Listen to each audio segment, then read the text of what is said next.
أبرز اللاعبين والنجوم في كرة القدم واللي لعبوا لآخر مرة في كأس العالم 2022. في موضوعنا النهاردة هنتكلم عن أبرز النجوم في كرة القدم اللي أكد بعضهم خبر اعتزاله والبعض الآخر أشار لخبر اعتزاله ولكن بدون تأكيد. كريستيانو رونالدو وهو لاعب من دولة البرتغال وأول ظهور ليه في كأس العالم 2006. ليونيل ميسي وهو لاعب من دولة الأرجنتين وأول ظهور ليه في كأس العالم 2006. نيمار وهو لاعب من دولة البرازيل وأول ظهور ليه في كأس العالم 2014. روبرت ليفاندوفسكي وهو لاعب من دولة بولندا وأول ظهور ليه في كأس العالم 2018. لويس سواريز وهو لاعب من دولة الأوروغواي وأول ظهور ليه في كأس العالم 2010. إدينسون كافاني وهو لاعب من دولة الأوروغواي وأول ظهور ليه في كأس العالم 2010. لوكا مودريتش وهو لاعب من دولة كرواتيا وأول ظهور ليه في كأس العالم 2006.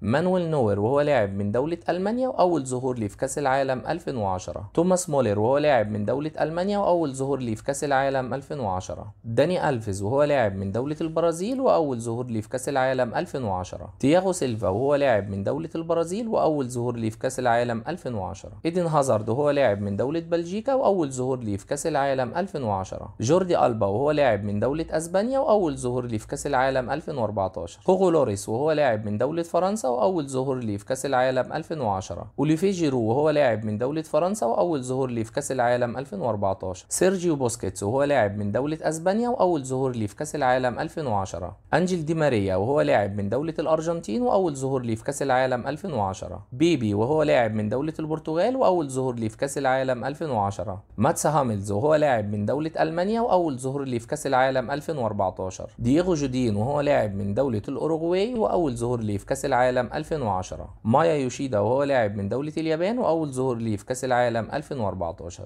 ولحد هنا نكون وصلنا لنهاية الفيديو. خدوا بالكم من نفسكم. سلام عليكم.